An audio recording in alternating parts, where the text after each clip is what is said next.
Esta é a minha Bíblia. Eu sou o que ela diz que eu sou, eu tenho o que ela diz que eu tenho, e eu posso fazer o que ela diz que eu posso fazer. Hoje eu serei tocado pela palavra de Deus. Eu audaciosamente confesso que a minha mente está alerta, meu coração está receptivo, eu estou pronto para receber a incorruptível, a indestrutível, sempre viva semente da palavra de Deus. Eu nunca mais serei o mesmo, nunca, nunca, nunca, no nome de Jesus. Amém. Abra sua Bíblia, pode se assentar. Abra sua Bíblia em Hebreus capítulo 11. Hebreus capítulo 11.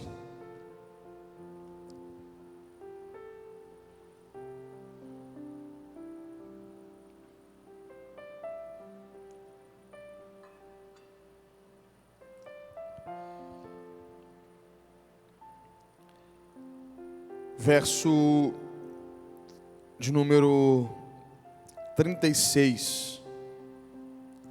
Vamos ler do 36 ao 40. E será nosso último culto da série Heróis da Fé. Hoje é nosso último culto dessa série Heróis da Fé. Não sei quantos meses nós ficamos ministrando esse último capítulo, quantas semanas, eu não sou muito bom de data. Mas nós ficamos aí várias semanas, talvez meses, ministrando essa mesma série, os Heróis da Fé. Hebreus 11, verso 36. Outros, por sua vez, passaram pela prova de escárnios e açoites, sim, até de algemas e prisões. Foram apedrejados, provados, cerrados pelo meio, mortos a fio de espada.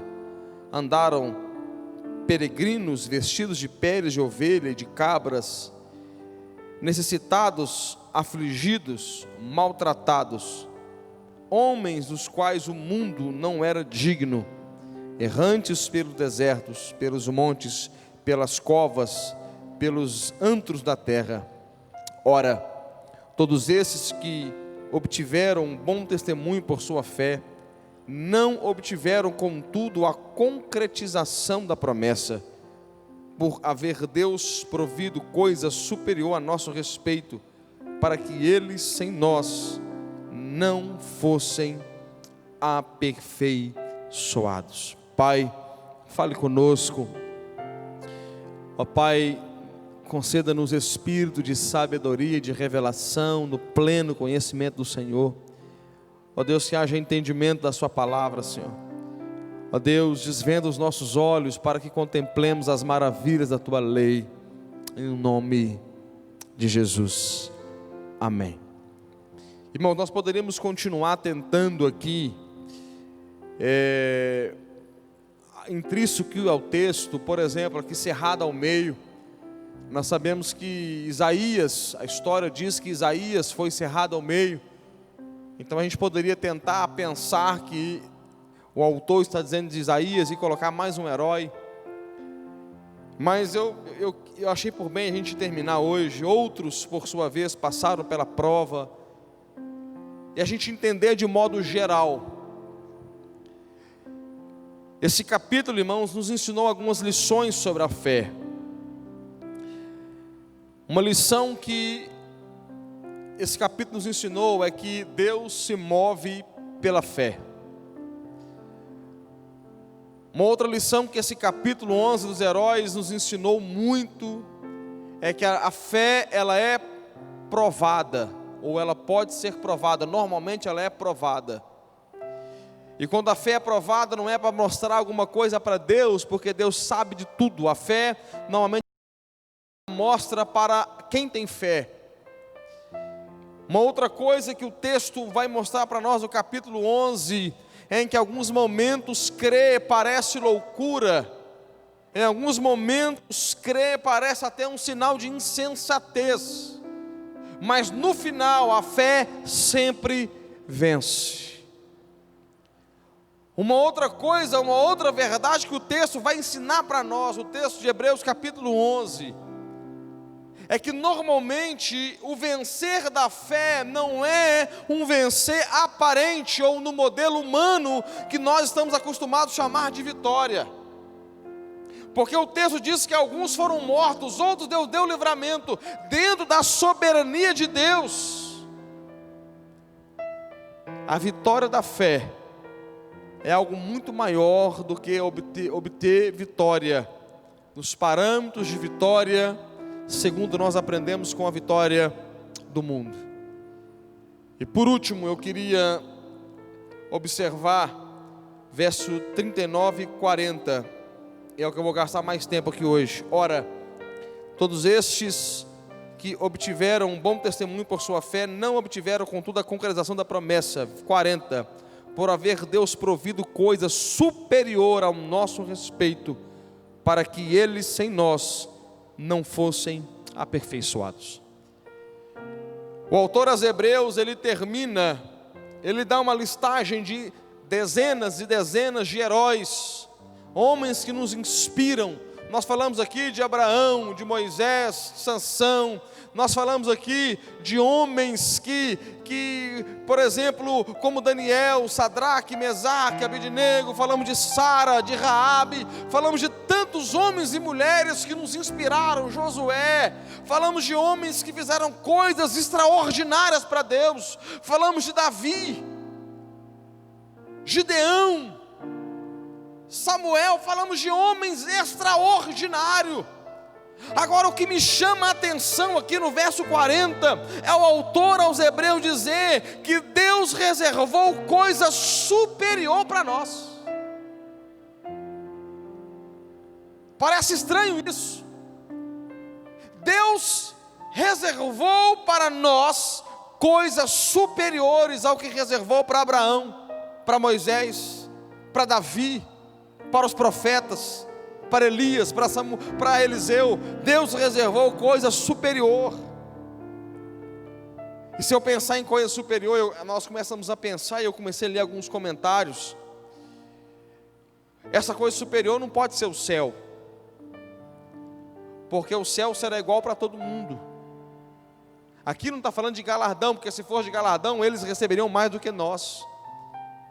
Mas o autor aos Hebreus está dizendo, eu vou mostrar isso aqui para vocês em outros textos da Bíblia, porque a Bíblia interpreta a própria Bíblia. O autor aos Hebreus está dizendo da dispensação do Espírito.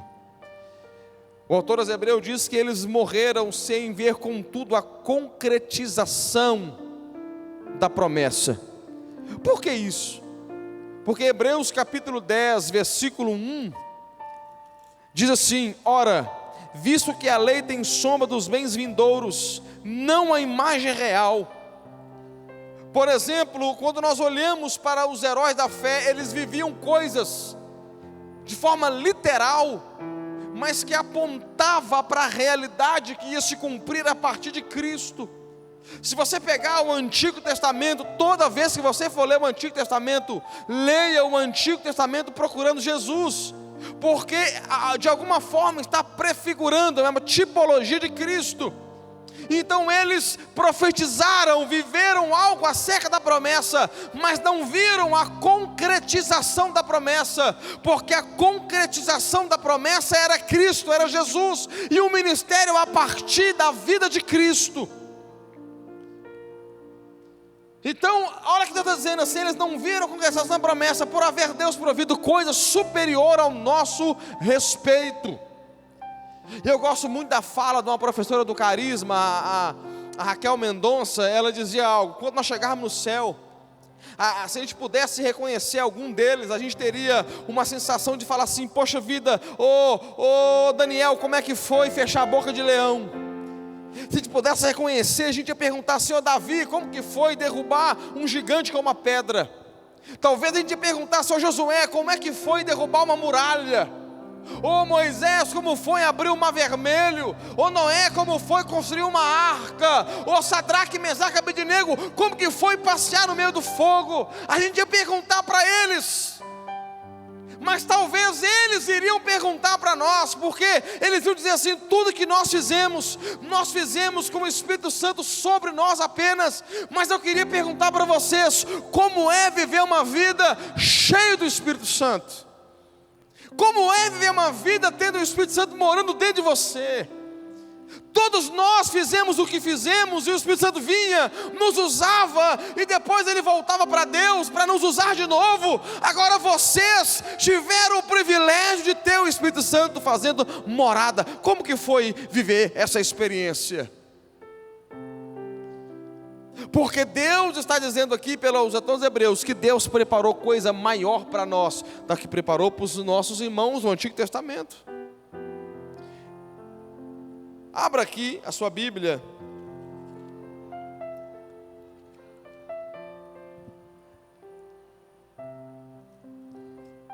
Salmo 27. E os irmãos sabem que Davi era profeta.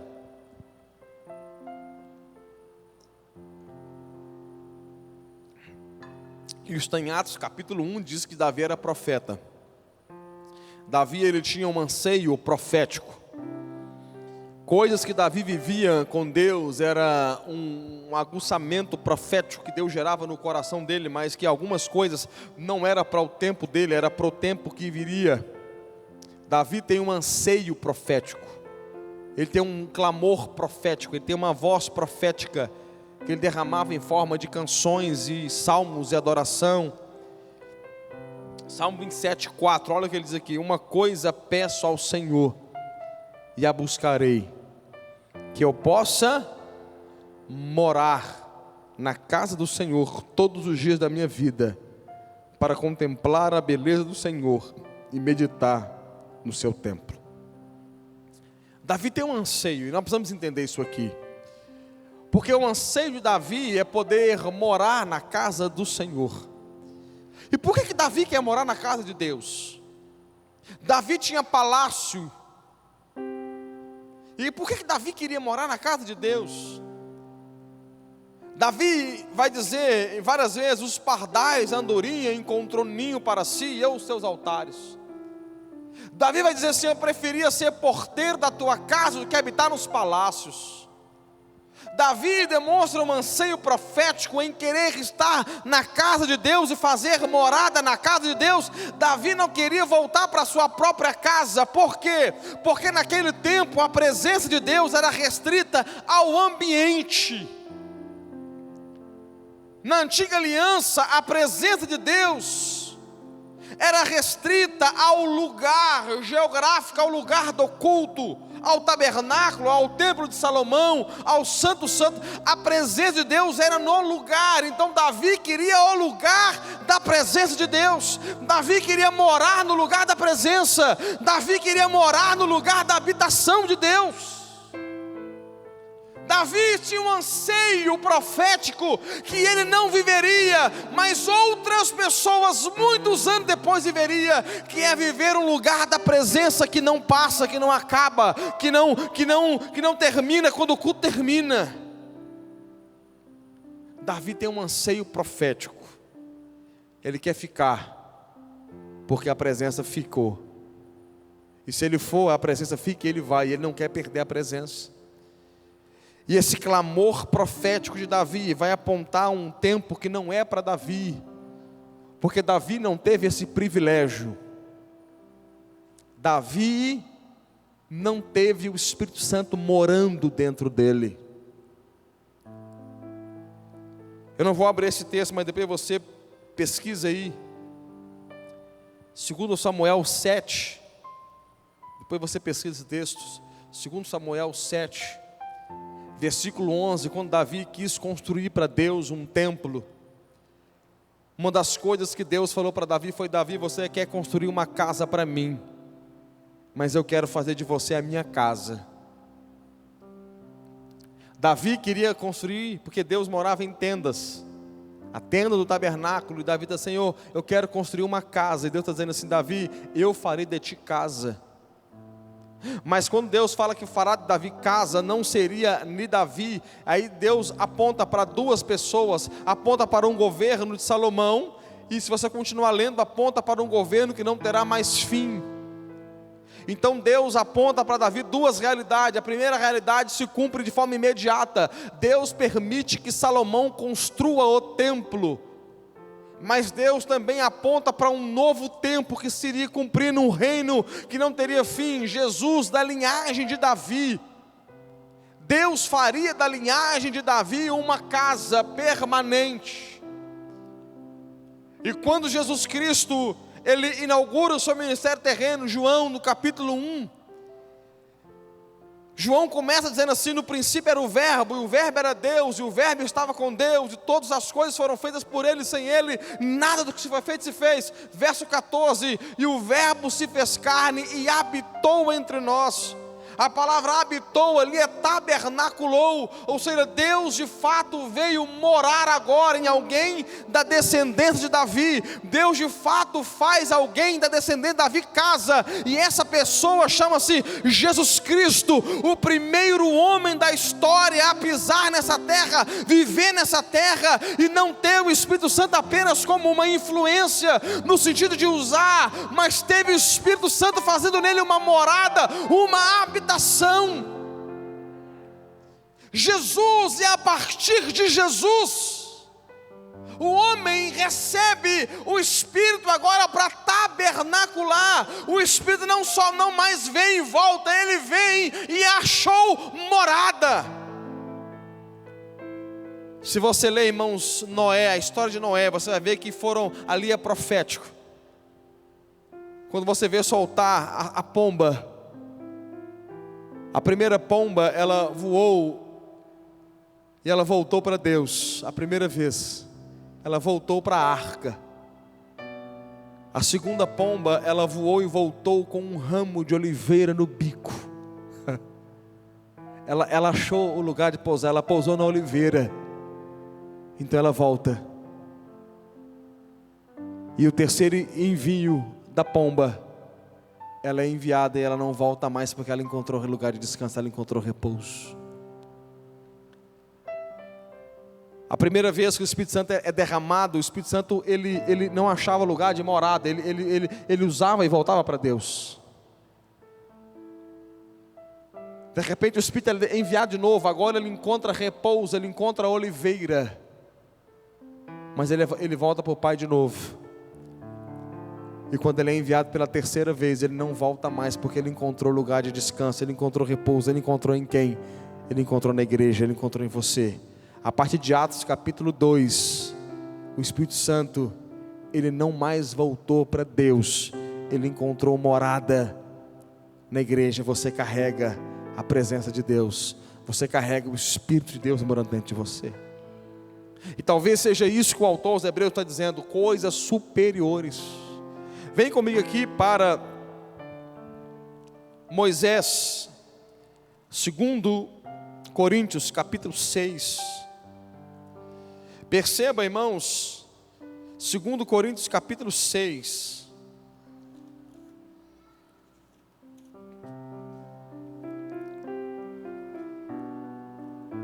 Eliseu e Elias, enquanto você está achando aí, eu vou ganhar tempo aqui. Eu fico vendo o ministério de Elias, irmãos, um homem que mandou fogo do céu. Mandou fogo do céu. Um homem que falou assim, segundo a minha palavra não vai chover, e simplesmente não choveu. Depois falou assim, agora vai chover, aí choveu. Aí vem o Eliseu e fala assim, eu quero porção dobrada do Espírito que está sobre Elias. E esse homem que recebeu porção dobrada do Espírito que está sobre Elias, chama Eliseu.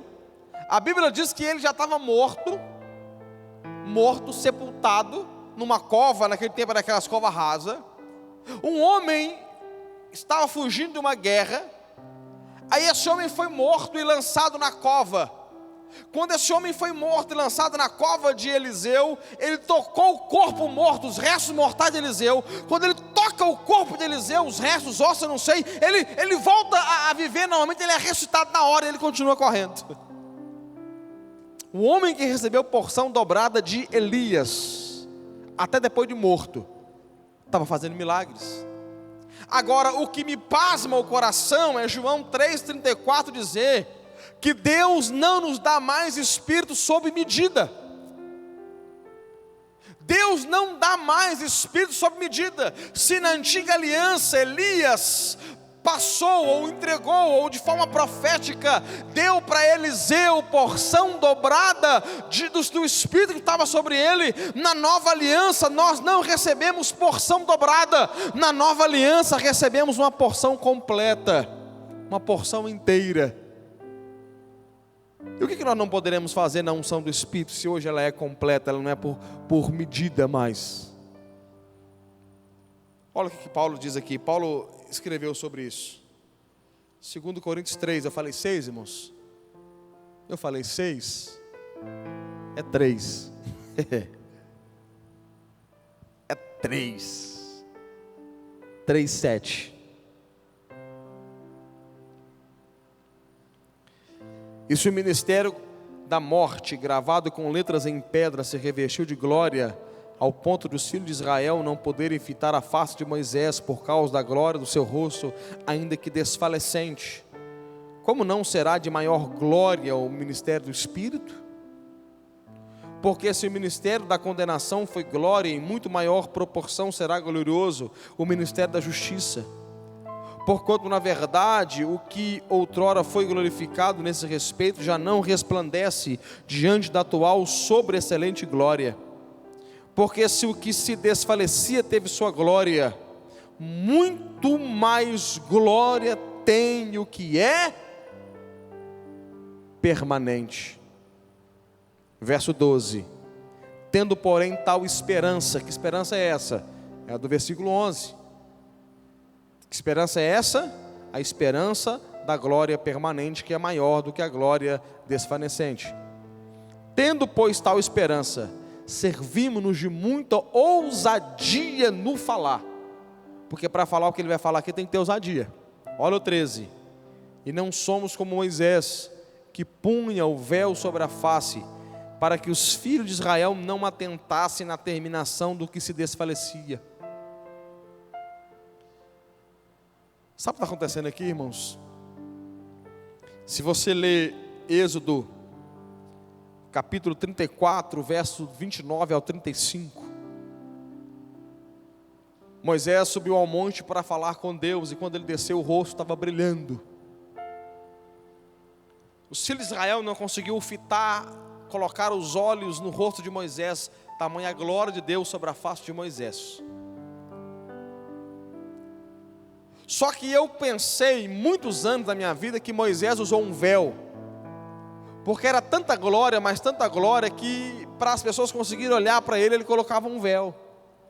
Mas se você ler lá, pode conferir, Êxodo 34, 29 a 35, o motivo pelo qual Moisés colocou o véu, não foi porque ninguém conseguia olhar para o rosto dele, foi porque o rosto descia do monte brilhando muito, e depois ia parando de brilhar, à medida que o tempo ia passando, o rosto de Moisés ia parando de brilhar e ficando um rosto normal. E quando o rosto de Moisés ficava um rosto normal, então Moisés colocava um véu. E todo mundo achava que o rosto de Moisés ainda estava brilhando, mas o rosto de Moisés, a glória já tinha passado. Mas talvez Moisés, assim como Davi, também tinha um anseio profético, que a glória de Deus não passasse sobre ele. Moisés também tinha um anseio profético para que a glória de Deus não viesse e fosse embora, para que a glória ficasse. Moisés percebeu que o rosto dele brilhava quando ele ia falar com Deus no monte, mas quando ele descia, bastasse algum tempo, o rosto parava de brilhar, então ele colocava o véu. Aí vem Paulo e fala assim: nós não somos como Moisés, que colocamos um véu sobre a face. para que os filhos de Israel não vissem, não atentassem para a terminação, para o que desfalecia, para que ninguém visse que a glória estava terminando. Nós não precisamos de um véu. Olha como Paulo termina, o verso 18. E todos nós, com o rosto desvendado, sem véu, contemplamos como por espelho a glória do Senhor, somos transformados de glória em glória na sua própria imagem, como pelo Senhor, o Espírito. A glória que veio sobre nós, ela não volta mais, ela é permanente. A unção que veio sobre você é uma unção permanente. Você carrega a glória de Deus com o rosto desvendado. E essa glória, olha o que Paulo está dizendo. A glória de Moisés desfalecia, então ela ia terminando. À medida que o tempo ia passando, ela ia ficando mais fraca. Agora o verso 18 diz: de glória em glória, fala que nós é exatamente ao contrário. À medida que você está caminhando com Deus, a glória vai ficando cada vez mais forte.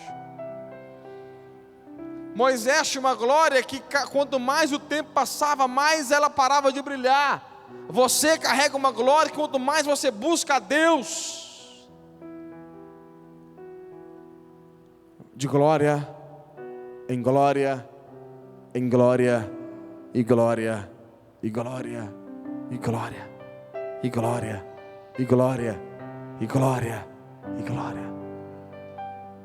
Esse contemplar como por espelho, irmãos. Eu não tenho nada aqui de metal. Não tenho. Não tem alguma coisa aqui de metal. Deixa eu pegar minha Bíblia aqui. Eles pegavam um espelho para olhar a face, mas naquele tempo não tinha espelho como nós temos hoje. O espelho que mostra quase que, eu poderia dizer que a imagem real de que você é, nos mínimos detalhes. Naquele tempo eles usavam a prata, metal, e eles precisavam fazer algo com esse espelho. Eles olhavam, polia, olha de novo, está vendo melhor. Então pule mais. Então olha, melhorou ainda mais. Então vai polir de novo. E vai fazendo esse trabalho. Vai refletindo. Porque quanto mais tempo você passa com Deus, quanto mais tempo você exerce a glória que já está dentro de você, quanto mais você reconhece e sabe usar o que Deus já te deu, mais você reflete como um espelho a glória de Deus, a imagem de Cristo. Chega um ponto em quem olhar para você, irmãos, entenda isso, parece heresia o que eu vou dizer, mas deixa eu explicar isso com histórias reais. Já confundiram homens com Jesus. Missionários que manifestaram tanto a glória de Deus, que as pessoas pensaram, eu não estou dizendo sobre idolatria, irmãos, as pessoas pensaram que era Jesus. Me fugiu o nome do homem aqui agora, mas ele foi pregar numa tribo que ninguém conhecia de Jesus, e esse homem pregou durante anos, e pregou sobre Jesus, e falou, e amou, e mostrou quem era Jesus na prática. E passaram-se muitos anos, esse homem morreu, e chegou outros missionários e começaram a falar de Jesus lá. E de repente, quando alguém está falando de Jesus, a forma que Jesus era, lendo os textos bíblicos, aquela tribo diz assim: esse homem que você está falando, nós conhecemos ele. E as pessoas falam assim: conhece? Como assim vocês conhecem ele? Se não, ele esteve aqui, ele morou conosco, ele dormiu aqui, ele morou aqui. O Jesus que você prega, nós conhecemos ele. Ele morou aqui, ele viveu aqui, ele comeu aqui. Porque aquele homem mostrava tanta glória de Deus, tanto o amor de Jesus, tanta unção de Jesus, que pensaram que ele era o próprio Jesus. Deixa eu fazer uma pergunta para você. As pessoas confundem você com um crente?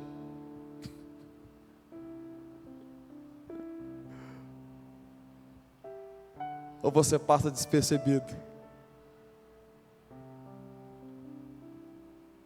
As pessoas identificam em você um crente.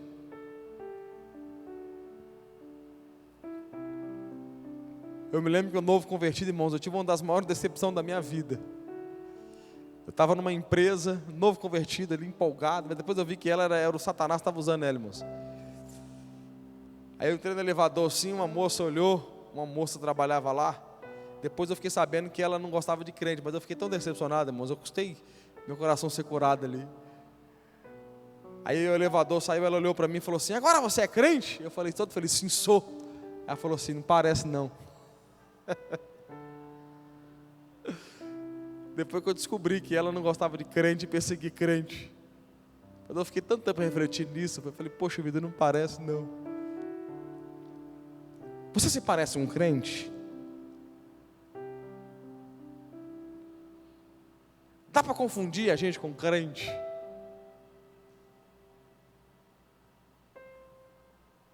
A gente parece com Jesus? A gente parece nosso Pai? Porque a responsabilidade, irmãos, eu estudando sobre isso aqui, vendo sobre os heróis da fé, os homens fizeram tudo o que eles fizeram. Depois você pode reler o capítulo. Aí o autor termina assim: mas Deus reservou coisa superior para você. E a Bíblia tem uma máxima: quem muito é dado, muito é cobrado. Se aqueles homens, sem ter o Espírito morando neles, viveram uma vida de santificação, de piedade, temor, adoração e devoção a Deus, por que nós, tendo o Espírito Santo morando em nós, não conseguimos fazer essas coisas?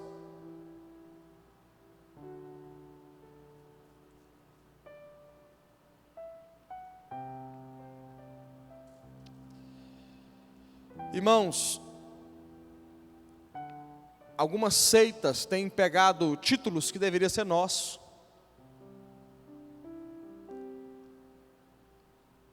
Testemunho de Jeová é o povo que mais evangeliza, deveria ser a gente.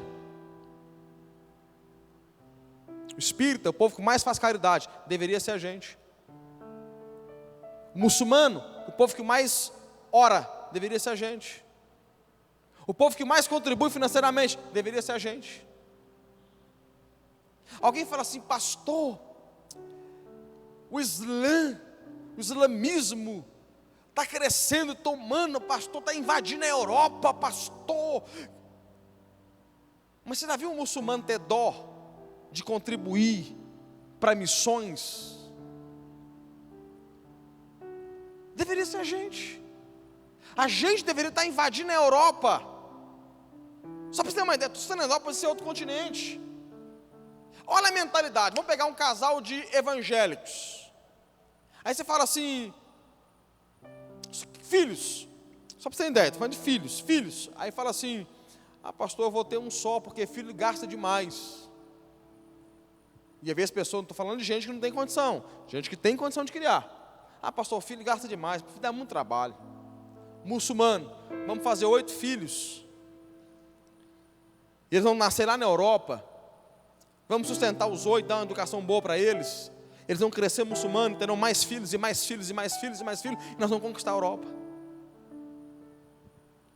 Aí você fala, porque disse: irmãos, vamos fazer um trabalho missionário. A pessoa: ah, pastor. Aí o muçulmano fala assim: cara, amarra uma bomba, explode, que você vai encontrar com Allah. Aí o cara vai e faz. Você fala: irmão, vamos fazer um trabalho, vamos sacrificar alguma coisa, vamos. Aí a pessoa: ah, pastor, mas sabe uma coisa, Deus me chamou para. Aí o muçulmano, ele sabe o que ele vai fazer? Ele morre pela causa. Aí está explicado porque que a igreja está perdendo espaço.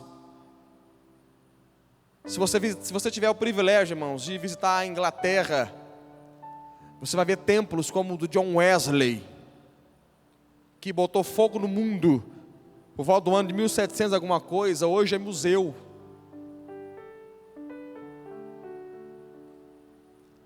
Por causa... Pastor, por que você está falando tudo isso? Porque existe uma responsabilidade sobre nós como igreja, irmãos. Se Elias fez o que fez, achou que estava sozinho e desbaratinou o reino de Acabe e Jezabel sozinho,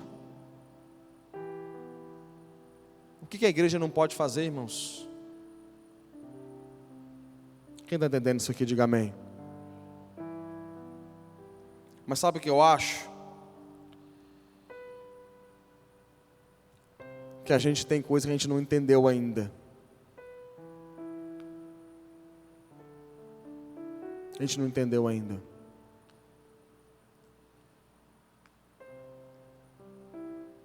Tem coisa que parece que a gente não entendeu ainda. Eu tenho pedido a Deus revelação no meu espírito, revelação para me descobrir quem que eu sou em Deus. Eu tenho feito essa oração, nós cantamos aqui domingo aquela música do André, Senhor, abre os meus olhos, preciso ver a realidade de quem eu sou.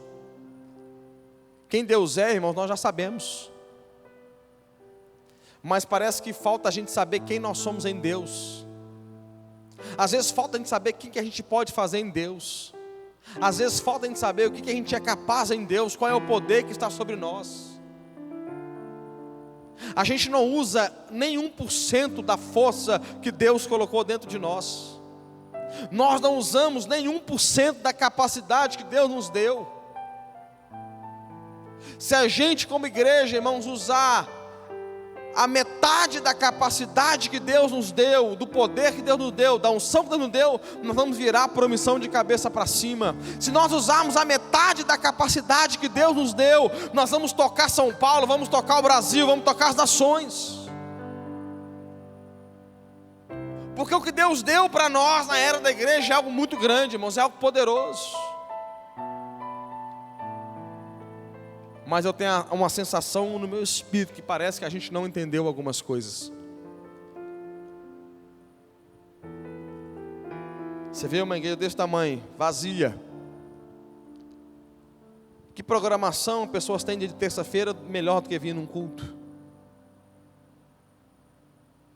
Qual programação melhor do que vir a um culto, ouvir uma palavra?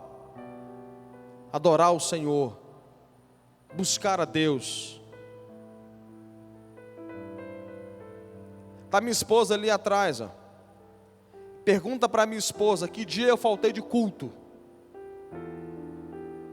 Ah, pastor, porque o senhor é pastor. Pergunta para minha esposa, você que está em casa, pergunta para minha esposa, que dia que eu faltei de culto?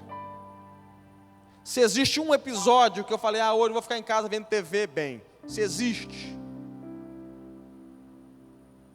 Em Belo Horizonte não tinha carro, 2 ônibus, debaixo de chuva, com criança.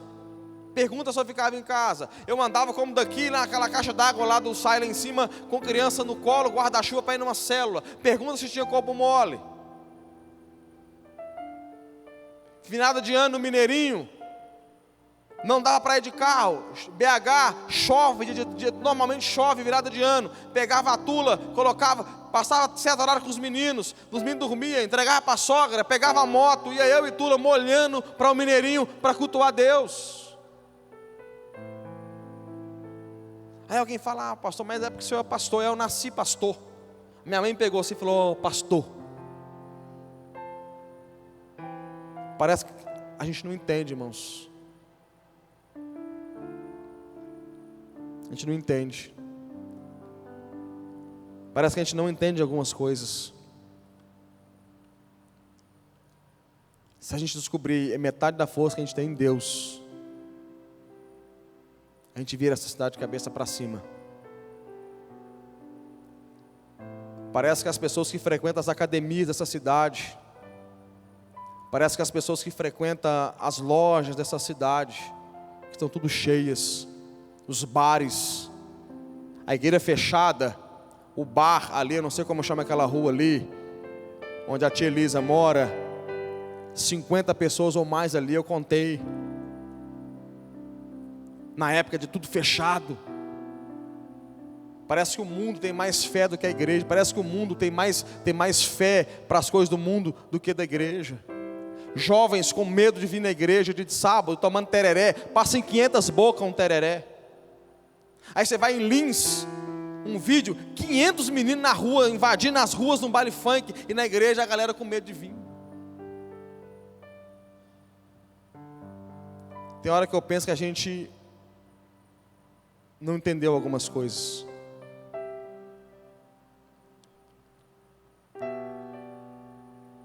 Fique em pé, por favor.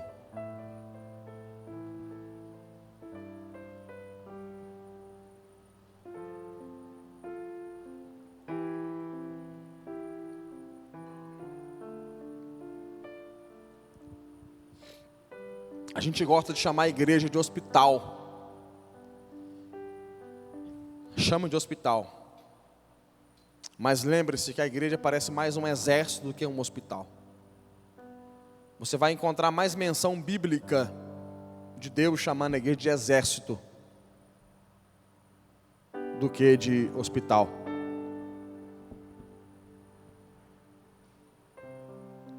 Você vai ver Deus mandando a gente imitar a conduta de soldado, não de médico. Eu não achei na Bíblia um lugar que manda a gente imitar a conduta de médico. Eu não estou dizendo que a gente não pode ser hospital, entenda bem. Mas nós nos parecemos mais com quartel-general, mais com exército, do que com um hospital. E uma das coisas que um soldado precisa aprender é faca no dente e sangue nos olhos. Se nós carregamos a unção de Deus, se nós carregamos o Espírito de Deus, se nós representamos Jesus na terra, entenda bem, isso nos será cobrado. Quem muito é dado, muito é cobrado. Eu tenho um microfone na mão. Eu tenho um microfone na mão aqui. Eu não sei se você sabe, depois você lê Tiago capítulo 3, versículo 1. No dia do juízo, o juízo de Deus para mim vai ser mais severo do que para você que não tem microfone. O juízo de Deus para mim é mais severo do que para você. Leia Tiago 3:1. E quem mais é dado, mais é cobrado. Os irmãos que cantam aqui em cima serão mais cobrados no juízo deles do que de vocês que cantam louvores aí embaixo.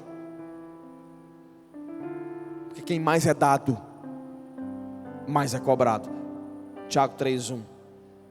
E se nós carregamos o Espírito Santo em nós, entenda, no dia do juízo, Deus vai cobrar isso de nós. Homens que o mundo não foi digno deles. Aí vem a Bíblia e fala assim: vocês são maiores na aliança superior. Mateus 11:11. De João Batista, Jesus fala assim: do nascido de mulher, ninguém é maior do que João Batista. Mateus 11:11. Ninguém é maior do que João, mas o menor no reino de Deus é maior do que João. Do nascido de mulher, não tem ninguém maior do que João, mas o menor no reino, você o menor, é maior do que João. Porque não é porque você é maior em você mesmo, é que você está privilegiado pelo tempo de uma aliança superior. Uma aliança que era desfalecente e uma aliança que é permanente. Você vive na aliança da glória permanente. Vamos orar. Pai, em nome de Jesus, Senhor, abra os nossos olhos para que vejamos quem Tu és em nós. Traz uma revelação da glória do Senhor sobre nós. Chorabra, chorobranda, yamba, chocoramante, quepranayate. Deus, desperta os que estão dormindo aqui de Lagoinha por missão, Senhor.